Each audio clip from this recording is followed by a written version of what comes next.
kasih setiamu yang ku alami dalam hidupku.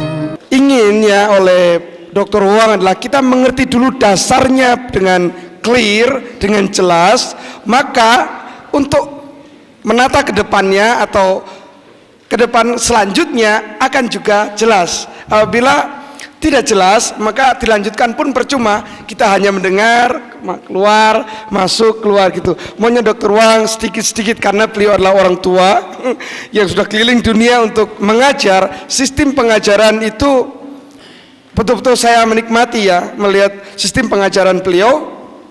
Step by stepnya kita jelas. Apabila kita punya ditanyakan oleh seseorang, kita punya dasar untuk menjawabnya. Kalau dasar kita nggak kuat, mungkin ada argumen atau apa, oh kita nggak mengerti apa itu dasar-dasarnya. Maka oke, kita akan ulang senak yang setelah kita dengarkan. Dimulai agama-agama itu kapan? Disinilah dimulainya agama-agama, dimulai zaman Nuh, kemudian tahun 3000 sebelum Masehi, kemudian Abraham tahun 2000 sebelum Masehi, Musa 1500 sebelum Masehi, Daud, lanjutkan Daniel, dan Yesus sendiri tahun 4 sebelum Masehi Tuhan Yesus lahir. Kemudian Roma Katolik mulai ada itu tahun 500 Masehi. Kemudian Ortodok Yunani, kemudian Reformasi Gereja Martin Luther 1500, nanti akan dijelaskan lebih detail. Kemudian sekarang ekstensi kita. Nah saudara, di dalam spasi antara zaman Nuh dan zaman Abraham adanya air bah. Di dalam air bah inilah dimulainya sejarah agama, di mana agama yang disebutlah agama Babilonia. Mengapa disebut agama? Sebenarnya dimulainya dari kingdom, dari nanti akan dijelaskan kapan itu agama dan apa agama itu yang disebut dengan agama Babilonia pada zaman sudah air bah. Maka di sana ada beberapa macam. Setelah air bah itu spirit tersebar ke seluruh daerah, meliputi Eropa, Asia, Timur Tengah, Afrika, mulai tersebar penduduk bumi. Maka di sana juga membentuk agama-agama. Yunani dan Roma, Eropa itu menyembah Baal. Tertulis juga dalam Alkitab, nanti akan dijelaskan. Agama-agama Timur Tengah pada tahun 610 Masehi, di sana muncul kekuatan yang baru agama, yaitu agama Islam. Setelah adanya nuzulul Quran, mungkin nanti jelas. Kemudian agama Afrika ini memang sudah ada sejak agama Afrika, dan di buku yang sudah dicetak ini memang kurang jelas fotokopi gambar-gambar, dokumentasi dan prasasti-prasastinya. Nanti akan buku yang sudah tercetak ini akan Ibu Bapak akan lihat dengan jelas. Kemudian juga di agama-agama Asia, di original Asia itu adalah Hinduism. Kemudian Buddhism tahun 500 dan berkembang meliputi negara-negara Asia, China, yaitu Cina, Korea dan Jepang. Kemudian disinilah kita mulai mengukur bagaimana sejarah kekristenan sebenarnya. Kekristenan sejak dahulu Alkitab mencatat bahwa kita adalah minoritas dalam dunia ini, ya kan? Sejak dulu sampai hari ini pun tetap sama, dan bahkan mungkin sebelumnya kurang dari 30% jumlah penduduk dunia. Saat ini adalah 7 miliar manusia, salah satunya kita. Kemudian dari 30% adalah Kristen dan 70% agama lain. Ya, meliputi mungkin Hinduism, animisme, bahkan juga yang tidak beragama. Di Korea itu banyak yang tidak beragama juga. Ya, ateis, juga Buddhism, Islam, dan agama-agama yang bermacam-macam agama di dunia ini. Nah, disinilah kita hanya 30%. Itu pun murni atau tidak, tanggung jawab kita dengan Tuhan. Nah, jadi Bapak sekalian, sistem belajar dari Dr. Huang adalah kita sedikit step by step mengerti dengan jelas, dilanjutkan lagi, mengerti dengan jelas, dilanjutkan dengan jelas lagi. Maka ketika kita keluar dari seminar ini, kita tidak hanya dipenuhi mendengar, tetapi ada pengalaman untuk kita diskus bersama-sama. Oke?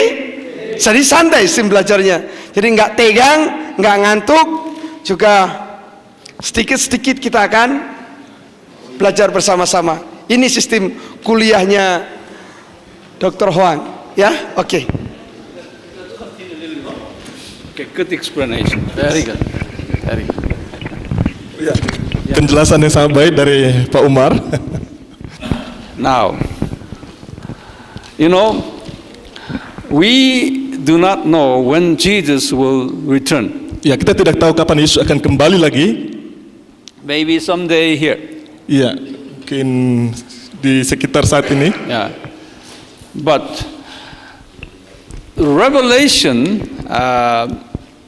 revealed, Ya, book of Revelation tapi kitab revealed, Wahyu mengungkapkan before the coming of Jesus, sebelum kedatangan Yesus, in Revelation chapter 17 and chapter 18, ya dalam Wahyu pasal 17 dan pasalnya yang ke-18,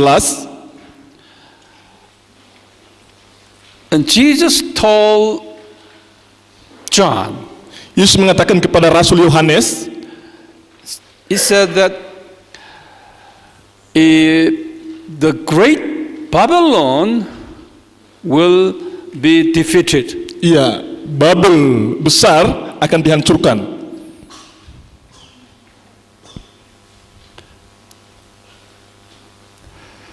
Now, okay, even before, Jesus said in Matthew Bahkan sebelum Wahyu, Yesus mengatakan dalam kitab Matius 24, Matius pasal 24 ayat yang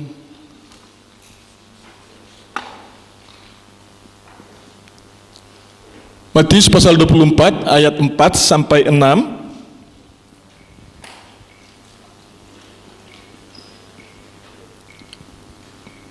Dan ayatnya yang ke-23 sampai ke-28. Dan Wahyu pasal 6 ayat 1 sampai 2.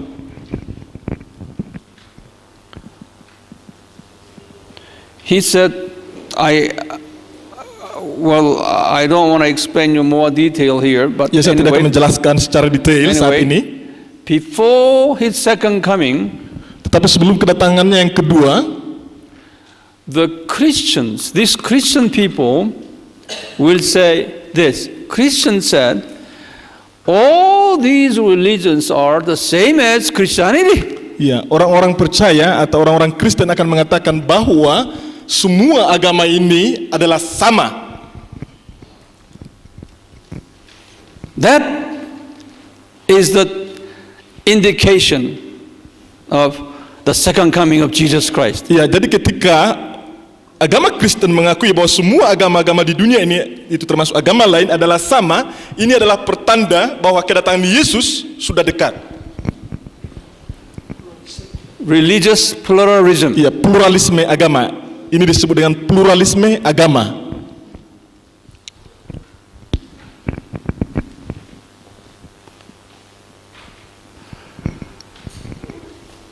God's people will say this, not these people.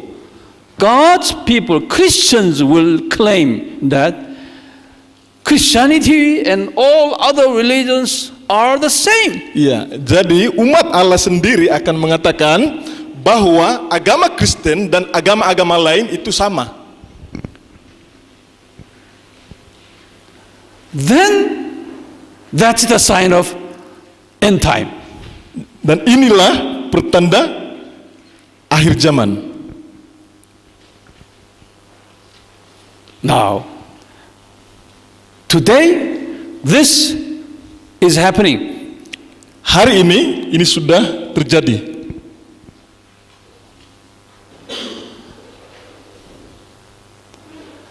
Many so-called liberal theologians and churches claiming this. religious pluralism. Ya, saat ini ada banyak denominasi liberal atau gereja-gereja liberal yang mengakui seperti ini bahwa agama Kristen dan agama-agama lain itu sama. They said Christ Jesus is in these religions too. Mereka mengatakan bahwa Kristus juga ada di dalam agama lain. These people, after they die, they will go to heaven. Jadi mereka mengatakan bahwa orang-orang yang tidak percaya pun, orang non-Kristen, setelah mereka meninggal, mereka juga akan masuk ke surga. So these liberal people believe all human will be saved, regardless of their religions. Jadi teologi liberal ini percaya bahwa semua manusia akan selamat suatu saat nanti. Now we are living in this era, in this time. Ya, saat ini kita hidup dalam era ini. You know, I told you, 77 billion out of 7 billion, Christians about 30%. Seperti yang sudah saya katakan tadi, dari antara 7 miliar penduduk dunia, Today, 30% adalah penduduk Kristen.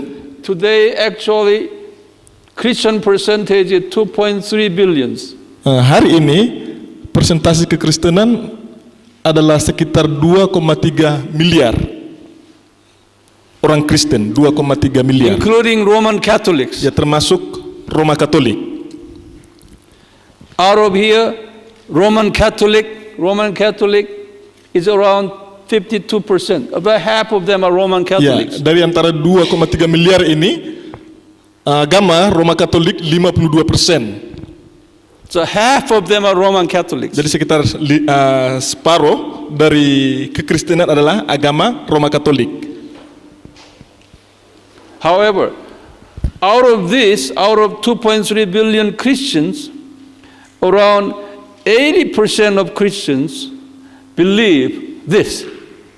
Ya, tetapi dari antara 2,3 miliar orang Kristen, sekitar 80% itu percaya kepada teologi liberal. Some of you sitting here may be in this category. Ya, mungkin beberapa yang hadir saat ini juga termasuk dalam kategori teologi liberal.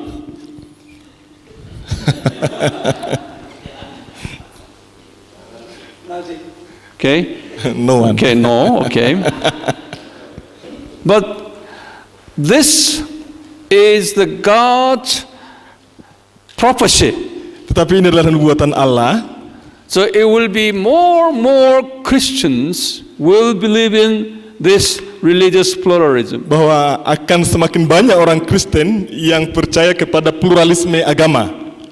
And these people will be more powerful than those evangelicals. Ya, dan mereka yang percaya kepada pluralisme agama ini akan lebih berkuasa daripada Kristen Injili.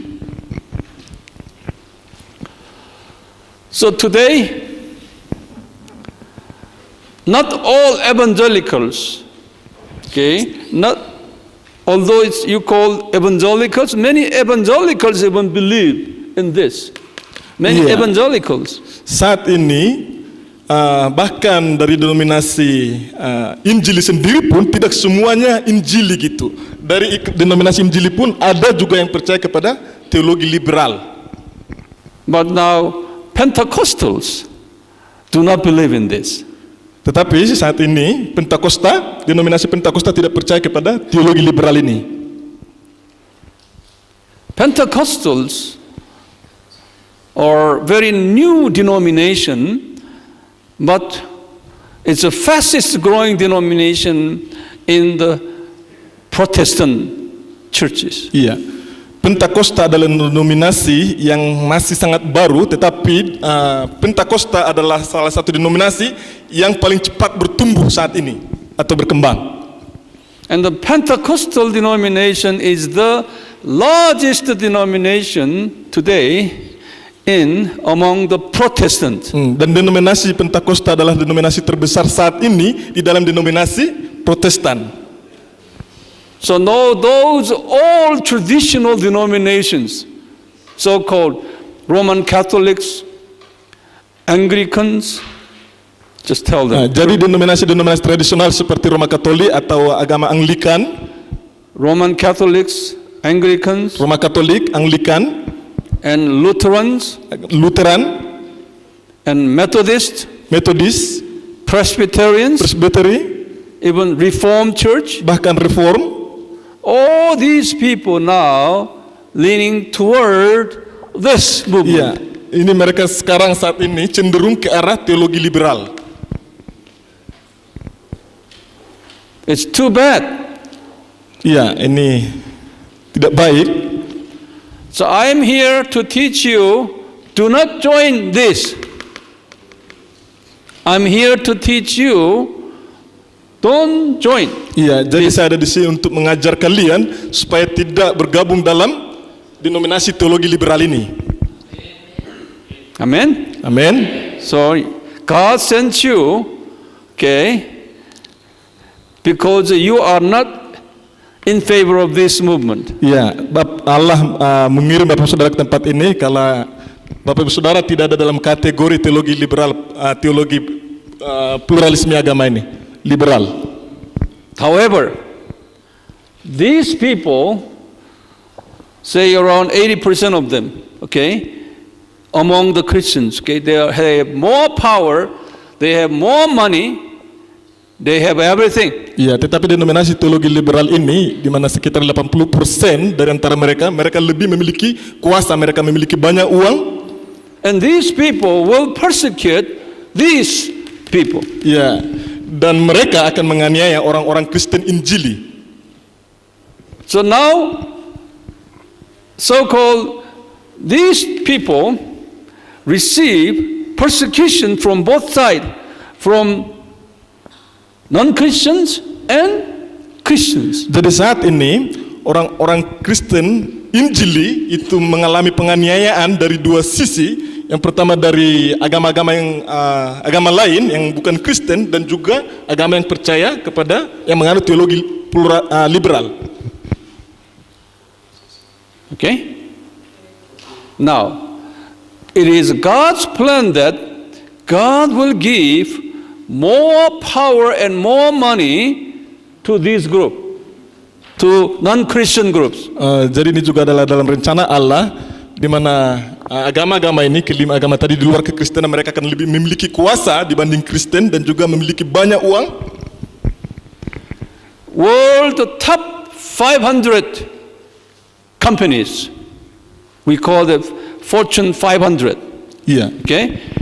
All those 500 big companies all belong to here. Iya, saat ini ada 500 perusahaan raksasa atau 500 perusahaan yang besar, dan semua ini yang punya perusahaan ini adalah termasuk dalam agama-agama ini di luar agama Kristen. Fortune 500 means top world 500 companies. Ya, perusahaan 500 perusahaan terbesar di dunia. So some would say, why no Christian companies? Ya, mungkin di antara kita akan bertanya mengapa tidak ada orang Kristen yang memiliki perusahaan raksasa. If you want to be in this Fortune 500, then if you are a real good Christian, you cannot be part of this because you have to cheat government, you have to cheat people, cheat tax. Iya. Okay? Jika saudara ingin di antara yang perusahaan-perusahaan raksasa, pemilik perusahaan-perusahaan raksasa, ini saudara tidak bisa ada di kategori ini, karena kalau kita ingin menjadi di antara mereka, itu biasanya kita tidak bisa sebagai orang Kristen yang sungguh-sungguh ya, kita biasanya akan itu main suap dengan pemerintah supaya kita bisa memiliki perusahaan yang besar seperti itu. However, here many Christians are owners, some of them CEO, president within these companies here. Okay? Some Christians are there. But all these people believe in this. Ya, memang ada beberapa orang Kristen juga yang ada dalam sebagai CEO atau pimpinan perusahaan ini, tetapi mereka pun sebenarnya bukan orang Kristen Injili atau orang Kristen yang sungguh-sungguh. Mereka percaya pada teologi liberal. You know, few months ago, Steve Jobs, who died, Iya, Apple. saudara tahu beberapa bulan yang lalu Steve Jobs itu telah meninggal. You know, Steve Jobs, Apple. Okay, his religion is Buddhism. Iya, dia adalah agama Buddha. You know, another guy, who is it? Ya, Computer ada lagi yang lain. Selain Steve Jobs, Who developed the software? You don't know name? siapa? Bill Gates. Ya, Bill Gates. Bill Gates. These people all belong to these religions, Hinduism and Buddhism. Iya, Bill Gates Even juga. they are Americans. Ya, Bill Gates juga itu adalah dia Buddha atau Hindu, antara Buddha atau Hindu. They don't believe in Jesus. Mereka tidak percaya kepada Yesus. So don't say, if you believe in Jesus, you pray hard, and God will give you money. That's not the Christianity. Jadi kita tidak boleh mengatakan jika saudara percaya kepada Yesus, Allah akan memberkati saudara dengan banyak uang, dengan banyak hal. Ini bukanlah pengajaran yang benar dari kekristenan. If you really serve the Lord, God will let you be a poor and under the persecution. Jika saudara benar-benar percaya kepada Yesus Kristus, Allah akan mengizinkan saudara melalui penderitaan atau penganiayaan. Do you believe that? Percaya? Even Korea.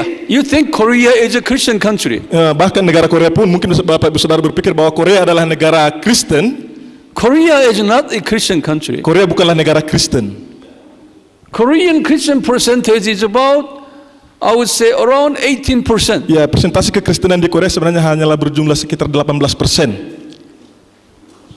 Okay? Now, look at that. There are around 12 Korean companies belong to Fortune 500. Iya, ada sekitar 12 orang Korea yang termasuk dalam, yang punya perusahaan raksasa, yang termasuk dalam 500 perusahaan terbesar di dunia, yang pemiliknya adalah orang Korea. 12 Maybe dari antara mereka. Indonesia maybe 1 or 2. Iya, mungkin dari Indonesia mungkin 1 atau 2 orang memiliki perusahaan raksasa yang termasuk dalam kategori 500 perusahaan raksasa di dunia. But Korean companies say here, the Samsung. Ya, tapi perusahaan Korea seperti perusahaan besar Samsung. You know Samsung? Ya, Bapak Saudara tahu Samsung ya? Samsung is a Buddhist country. Ya, pemiliknya Buddhist company. adalah Buddha, agama Buddha. Okay? And LG. Juga perusahaan LG Elektronik. You know LG? LG, It's yeah. also Buddha. Juga agama Buddha. Now, you know Hyundai. Hyundai, perusahaan mobil, produksi mobil, Hyundai, that's also Buddha. itu juga Buddha.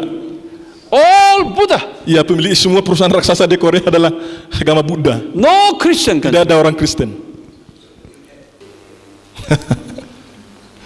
Very important this. Huh? Very important. Yes.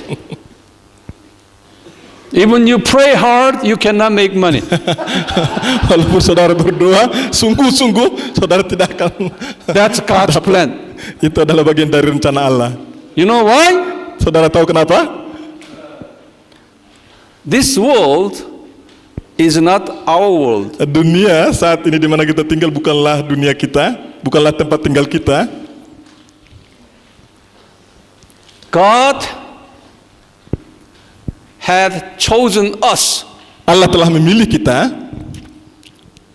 okay, to live in the eternal world up there.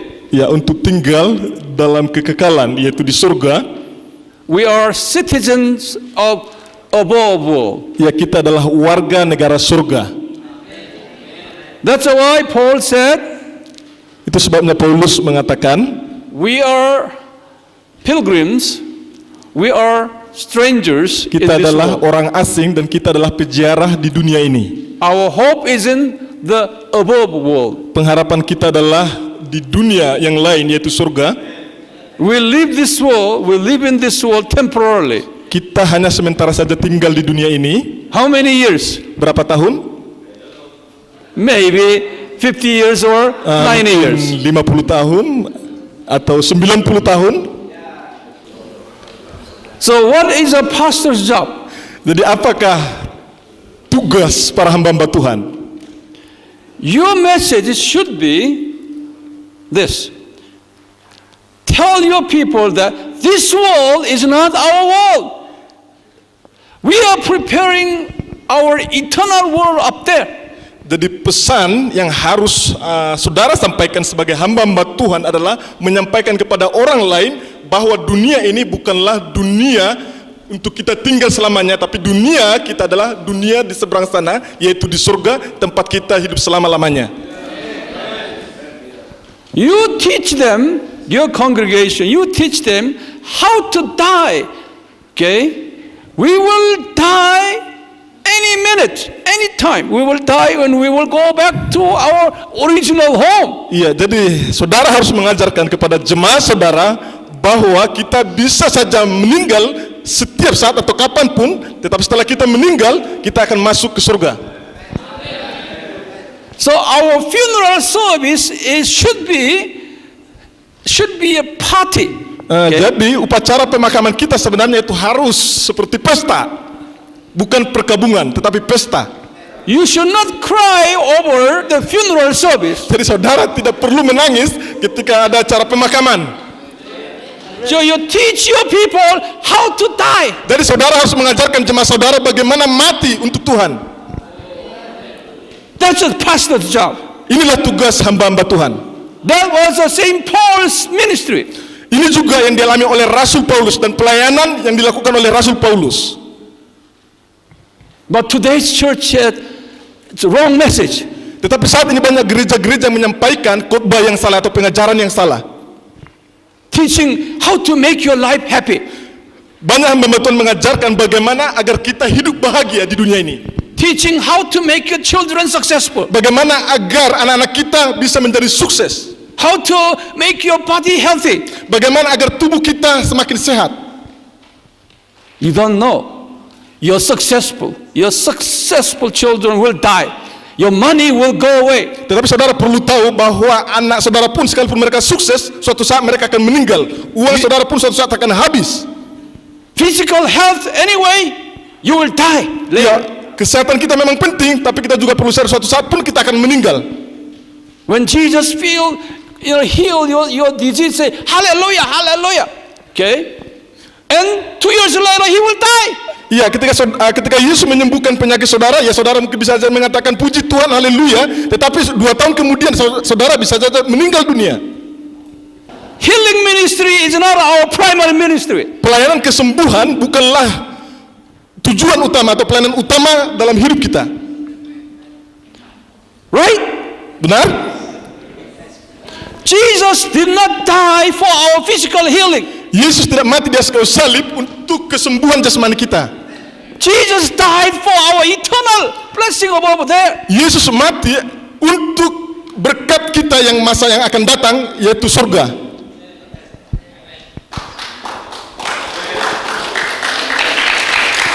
So you pastors, change your message.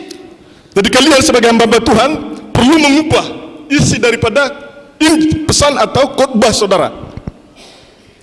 Even today, preachers and seminar leaders teach you how to heal your disease and how to be successful, and thousand people gathering for the ministries. Ya, saat ini banyak hamba-hamba Tuhan dan juga pengajar-pengajar di sekolah Alkitab, mereka mengajarkan bagaimana untuk menjadi sukses, bagaimana untuk pelayanan kesembuhan. Mereka menekankan kesuksesan dan juga pelayanan kesembuhan. We have to prepare, for how to die, and we have to. You don't know when you die. Kita perlu mempersiapkan diri kita untuk menghadapi kematian karena kita tidak tahu kapan kita akan meninggal. To teach this, to teach this. Jesus did not allow Christians to be happy in this world, to make a lot of money in this world, successful like that. Ya, untuk mengajarkan hal ini, makanya Yesus tidak membiarkan orang-orang Kristen untuk hidup sukses di dunia ini. If you Christians have a lot of money and power, you will not look upon over there. Jika saudara sebagai orang Kristen itu sukses atau bahagia dunia ini, kemungkinan besar tidak akan tertuju lagi ke masa yang akan datang. That's why Jesus took away all power and money out of Saint Paul. Itu sebabnya Yesus sendiri itu mengambil semua apa yang Rasul Paulus miliki, baik itu posisi, baik itu apa yang dia miliki, harta dia. All his 12 disciples was the same. Ya, ke-12 murid Yesus juga sama. Today, many famous, successful so-called pastors are rich and powerful. Saat ini banyak hamba-hamba Tuhan yang bisa dikatakan sebagai hamba-hamba Tuhan yang sukses. Mereka kaya, mereka mengumpulkan banyak uang. That's wrong. Ini salah. I'll tell you. Saya mau katakan, There is one famous Korean pastor. ada seorang pendeta di Korea yang sangat terkenal. In his vision, he went to visit paradise. Ia di dalam penglihatannya dia pergi ke Firdaus, And he went down to abyss. dan dia juga mengunjungi abis atau alam maut, He wrote a book, a small book. dan dia menulis sebuah buku yang kecil. This man was a very famous man. Pendeta ini di mana dia sangat terkenal, He was shocked by the fact that many of his friends, well-known, successful pastors are in abyss. iya, dalam ketika dia itu mengunjungi neraka atau alam maut, abis, dia sangat terkejut ketika dia melihat di sana ada banyak teman-temannya yang dia tahu masuk ke abis atau ke neraka. Many Christians, okay, whom he knows, many leaders are in that dark place. Iya, banyak orang-orang Kristen yang dia kenal, baik itu juga pemimpin-pemimpin gereja, itu berada di abis atau alam maut, neraka. And he said, his position even, it's a low position in paradise, he said that. Because according to what he said, it's about 12 classes. Whose position, sir? Let me say. Yes. In the paradise, Yes. 12 positions, 12 classes. Oh, di Firdaus, ketika dia mengunjungi Firdaus, di Firdaus juga ada 12 tingkatan atau kelas. He said he thought he may be in a high position Dia because of, berpikir bahwa dia akan berada di dalam posisi atau kelas yang tinggi di Firdaus, but he was at the bottom. tetapi dia berada di posisi yang paling bawah. This man, he's a theologian and PhD in America. Orang ini adalah seorang ahli teologi, dia sudah mendapatkan gelar PhD, doktor di Amerika. One of the largest, huge church senior pastor. Ia salah satu gereja yang paling besar di dunia. He was a dean in a very well-known seminary. Dia sangat terkenal di berbagai seminar. You know why? Saudara tahu kenapa? The pastors seeking for glory and power in this world. Pendeta yang mencari kemuliaan dan kuasa di dunia ini, building up their own kingdom in this world. yang membangun kerajaan mereka sendiri di dunia ini. So he gave up everything. He went to India as a missionary. Ya, setelah dia itu mengunjungi surga dan abis, setelah itu dia mendapatkan penglihatan itu, dia meninggalkan semuanya dan dia pergi ke India sebagai misionari. He said this. Jesus told him that since when you were in a ministry, you visited mission field. For that reason, I'm going to keep you, and I'm going to raise your position later, and after you die. Ya, Yesus berkata kepada dia, setelah dia meninggalkan tadi itu kesuksesan dunianya sebagai pelayan, dan dia pergi ke India sebagai misionari, Yesus berkata kepada dia, saya akan menaikkan posisimu nantinya di surga. And he noticed that those pastors who are in a high position, he saw many Korean pastors who were poor and ministering at small churches in the countryside, they were up there. Iya, dia memperhatikan ketika dia mengunjungi Firdaus, ternyata itu para pendeta-pendeta yang dia kenal di Korea, itu pendeta-pendeta gereja kecil dan juga yang melayani di kampung atau tempat-tempat yang terpencil, justru mereka yang ada di posisi yang atas di surga. Why? Kenapa? Because of the difficulties in this world, their dream and vision was above there. Iya, itu disebabkan karena itu kesulitan dan penderitaan yang mereka alami di dunia ini, perhatian mereka tidak tertuju lagi ke dunia ini, tetapi perhatian dan pengharapan mereka tertuju kepada surga. My job and your job is to teach people for up there. Okay? Tanggung jawab saya dan tanggung jawab saudara sebagai hamba Tuhan adalah mengajarkan jemaat kita atau orang-orang supaya mata rohani mereka tertuju kepada surga, bukan dunia ini. So you learn all this and make it of your own, then you teach them to live for up there. Iya, jadi saudara setelah belajar semua ini, saudara perlu mengajar kepada jemaat saudara supaya mereka juga hidup untuk kekekalan, bukan untuk dunia ini. Out of this, don't look for any your fame. I want to be a well-known, powerful pastor. Out of all this information, don't say that. Iya, jadi saudara jangan berpikir atau jangan mencari itu untuk kemuliaan atau pengakuan bagi diri sendiri. Let's have a lunch. Ya, saat ini kita akan melanjutkan dengan makan siang. Terima kasih. Beri tepuk tangan.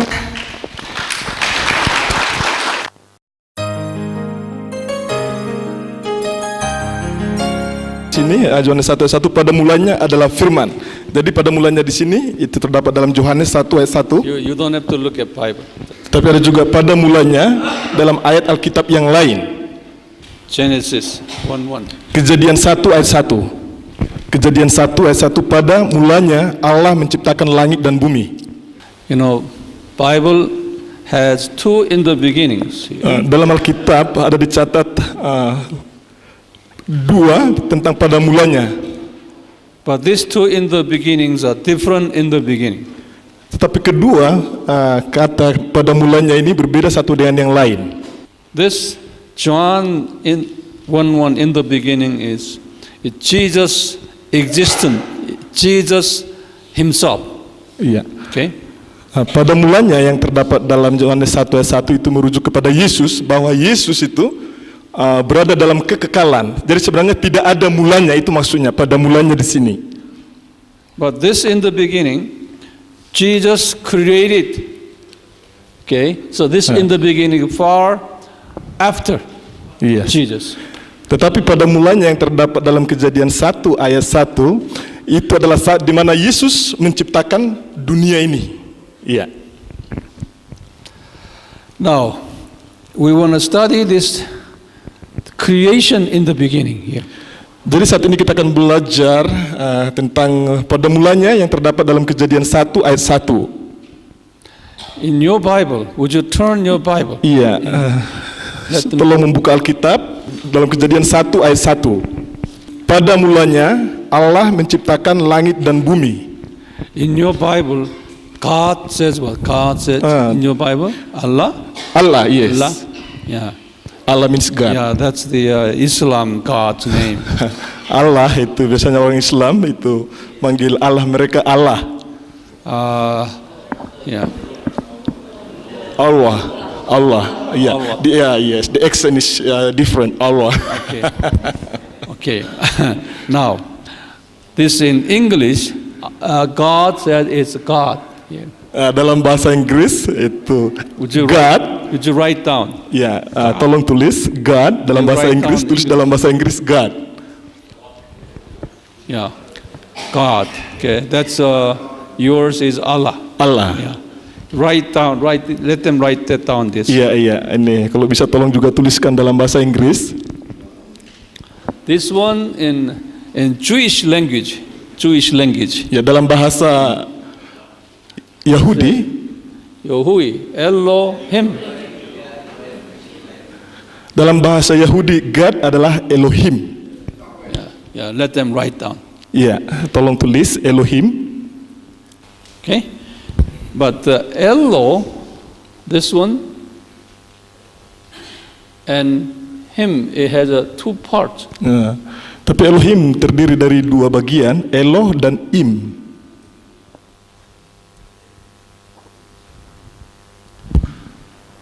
Elo is actually God.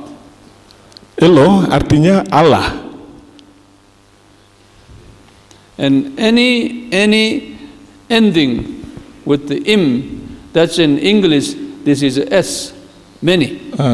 Tetapi jika Eloh diakhiri dengan Im, itu dalam bahasa Inggris menunjukkan jamak atau plural. You put down your word here. Ya, S. Dalam bahasa Inggris kalau diakhiri dengan S itu menunjukkan plural ya atau jamak. Your language is so S? Your language? In our language don't have S. No language? Yes, just God or Allah. No. Your language. If you have many books, then how you write down books? Many books. S. Plural S. Yes. Yeah. Jamak. Yeah. Jamak means plural. Plural. Yes. Yeah, the plural. So actually, Elohim, this actually should be translated here, God. Jadi Elohim sebenarnya kalau diterjemahkan itu seharusnya Allah dalam bentuk jamak, bukan satu, tapi jamak, lebih dari satu. But English translators, they translate this one on God, no S. No S. Tetapi dalam terjemahan bahasa Inggris mereka menerjemahkan itu hanya Allah tanpa S, artinya itu bukan jamak gitu diterjemahkan dalam Alkitab bahasa Inggris. Jadi hanya God. Why? Kenapa? Because in this Elohim, this is a plural. Iya, karena dalam kata Elohim ini adalah bentuk jamak. But it's a plural. But you know, in English, Yes. it say when you are plural, they said they. They is or they are. Which one is it? Itu dalam susunan grammar bahasa Inggris itu kalau they itu biasanya diikuti dengan is atau are. Are, right? Iya, they are. They are. Iya. Eh? Same as your language. Iya, sama dengan bahasa Indonesia. Yeah. When the subject is plural, you always takes the plural verb here. Iya, ketika subjeknya itu adalah jamak, selalu diikuti dengan bentuk jamak kata Right? Now, but Bible always Elohim. This is the original Bible language. Iya, Original tetapi Bible dalam language. Alkitab itu dalam bahasa aslinya Elohim. In original Bible language, Elohim, then always takes is instead of are. Iya, dalam susunan kata bahasa aslinya Elohim sebenarnya itu harus diikuti are, tetapi dalam bahasa aslinya diikuti dengan is. Elohim walaupun dia bentuk jamak, tapi diikuti dengan is. This is a jamak, but this verb is always is singular. What is the singular? Iya, singular is tunggal. Tunga. Yeah, tunga. Iya, meskipun Elohim itu dalam bentuk jamak, tetapi itu selalu diikuti kata kerjanya bentuk tunggal, bukan bentuk jamak. Jadi pakai is. That's the problem. Ini yang menjadi masalahnya. This is a Christian problem. Ini adalah masalah kekristenan. Okay? So we scholars look at this is grammatically, this is wrong. The Bible says always plural God, but always take the tungal. Iya, kita sebagai pengajar Alkitab atau sarjana Alkitab ini sebenarnya salah karena ada kalau secara yang benarnya kalau plural itu jamak itu diikuti dengan kata kerja jamak, tetapi di sini walaupun dia dalam bentuk jamak itu kata kerjanya tunggal. Why? Kenapa? Why? Kenapa? Kenapa? The reason is this. Christian God is a Trinity God. Alasannya adalah karena Allah Kristen adalah Allah Tritunggal. You write down Trinity.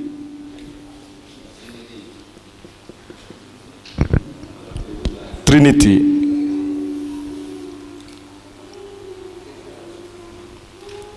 Ya, Tritunggal atau Trinitas. It's a Trinity God. Ya, Allah Tritunggal. This meaning, Trinity God means we have one God. You write down here, one God. Allah Tritunggal artinya satu Allah, but in three persons. tapi dalam 3 pribadi. It looks like 3 gods. Kelihatannya seperti 3 Allah. But listen to me carefully. Tolong dengarkan baik-baik. Because you are living in a Muslim, Islam country. Ya, karena saudara tinggal di negara yang mayoritas Islam. In order to explain Christian God, you should know this. Untuk kita bisa menjelaskan kepada mereka tentang Allah Kristen, kita perlu mengetahui ini. Now, Christian God is one God, but it has 3 personalities, 3 persons. Allah Kristen adalah satu Allah, tetapi dalam 3 pribadi. Some of you may not understand this. What I mean by 3 persons. Mungkin di antara saudara ada yang kurang mengerti apa yang dimaksud dengan 3 pribadi. Because it is very difficult. Karena ini, karena istilah ini sangat sulit dijelaskan. I will explain to you clearly. Tetapi saya akan menjelaskan kepada saudara dengan jelas. You as a pastor, you should be fully aware of this, and you should be able to teach others. Iya, saudara sebagai pendeta perlu mengerti hal ini dengan jelas sehingga bisa mengajarkan orang lain dengan jelas. Okay? Now, this is just the beginning here. Ini hanyalah permulaan yang kita pelajari saat ini. Let me erase this. Okay? Yeah. Erase all.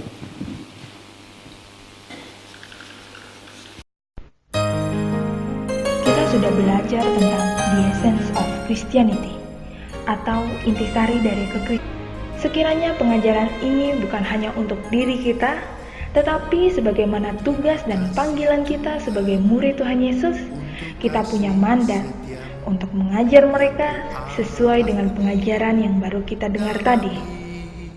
Saya yakin dan percaya akan ada banyak jiwa yang datang pada Tuhan dan hidup kita akan semakin diberkati. Terima kasih, Tuhan memberkati.